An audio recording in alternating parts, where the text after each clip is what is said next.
Hi, I'm Jamie with The Saving Secret, where I help you become more intentional with your money. If you're new to the channel, please be sure to hit that subscribe button. Today, I want to talk about saving on medical expenses. Medical expenses are extremely expensive. There's a lot of different articles that I've come across that have given some insights of why medical expenses are so expensive. Premiums are going up, the cost of healthcare overall is going up. There's a lot of different factors that contribute to it.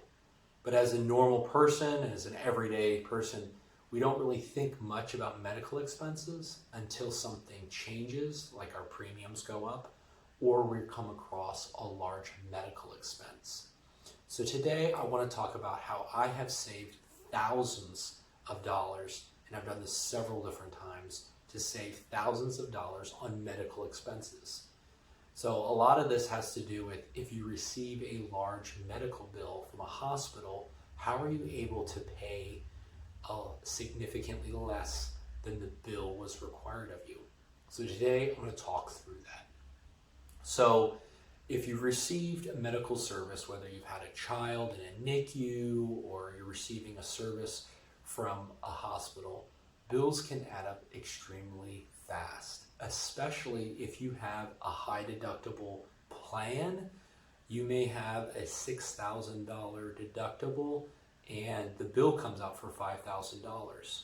Well, if you see that first $5,000, if you haven't had any other medical procedures or any other medical bills throughout the year, you could be required to pay that first $5,000, and that can be extremely painful.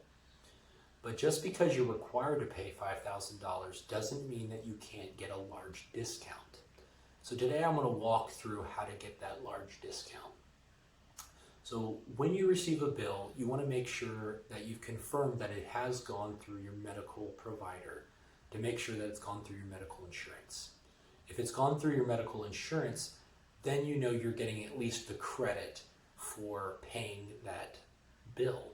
You want to make sure that the information is correct on the service received. So you check with your insurance company whether you get something in the mail or you look through their service plan, and you are required to pay that $5,000 bill, for example. So before you make a payment plan, there's a few things that you want to do before you call them or before you make the plan. The first thing is to understand your financial situation.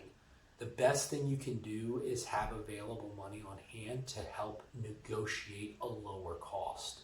So it's important to have money set aside. I personally use what's called a health savings account, and that has helped me automatically save for medical expenses. So when something does come up, I have negotiation power. So let's assume that you have some money set aside for this bill, but you still would like to see if you're able to save significant money on your bill. So what you're going to want to do is first understand your financial situation. The second thing is to have your bill in front of you. You need a pen, and you'll need at least 30 minutes of time dedicated for this call that you're about to make. So once you call the hospital or the medical bill that's required, you want to make sure that you ask for billing questions or inquiry of a bill, something to that effect. Once you get to a real person, they're going to double check your information, make sure that they have it. Once they've gone through all that information, they're going to ask you if you'd like to pay your bill. The first question that you're going to want to ask is, if I pay this bill today, can I receive a discount? And they'll usually come back with the responses, yes. And they'll share with you the percentage discount. A lot of times I've received 10% just off the top for asking to say, hey, if you're willing to pay this bill, we're willing to offer you a 10% discount. Now that's great. For a $5,000 bill, being able to receive $500 discount, that's awesome. But don't just stop there. Ask them, after they give you the response of if you're able to receive a discount if you pay it today. And every time I've asked, I've always gotten some kind of discount. So it's important to ask that first question. The second question you're going to want to follow up with is start by saying, okay, understanding that they've given you an option for a discount, but this is where you can go even deeper. Ask them to say, hey, if I was willing to pay today, could I receive a 25% discount? A lot of times this will catch the caller off guard, and they may resist to say, unfortunately, I'm not able and authorized to offer that big of a discount. This is where you'll follow up with them and say, can you transfer me to someone who has authorization to make that call? Most of the time, what you'll find is they won't transfer you directly, but they'll say, let me put you on hold and let me see if I can get this approved.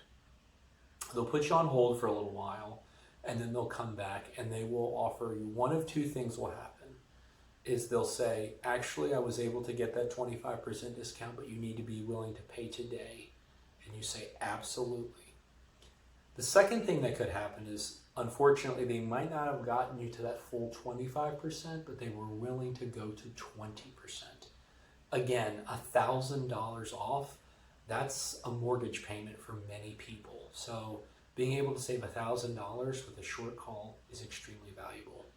So once they've offered you the discount, and before you start your payment information, it's important to gather and write down information. Make sure that you get the person's name of the person who's on the other side of the phone. Make sure you spell it correctly. Make sure you document the time and date in which you made the call.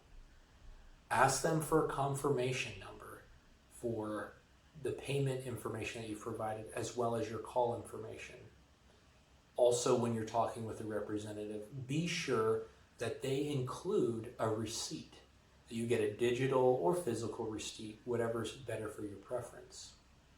Also, make sure that in their show notes or in their call notes that they are taking a note that said, this is paid in full, even though you're receiving possible a 25% discount. So maybe you've only paid $3,750. You want to make sure that you are receiving credit for paying $5,000. You also want to follow up with them to make sure that you will no longer be receiving any other future bills on this account. Make sure you document all of this information. Ensure that you have it written down on that bill that you received in the first place to take notes. After you get your receipt and all this information, again, just confirm with them that you're no longer going to receive any more bills on this account. After you've ended the call, make sure you keep that information on that bill in a very safe location. Once you receive authorization or your receipt from receiving that discount, you're going to want to copy it and keep it close with that bill. Asking for a discount is extremely important. But you can only get a discount a lot of times if you're willing to pay up front. So what do you do if you don't have money set aside? The time to start saving is now. If you thought this information was helpful, please feel free to subscribe. Please feel free to check out some of my other videos where I go into depth of how to save more money and how to make savings automatic. Thank you so much for watching, and have a great day.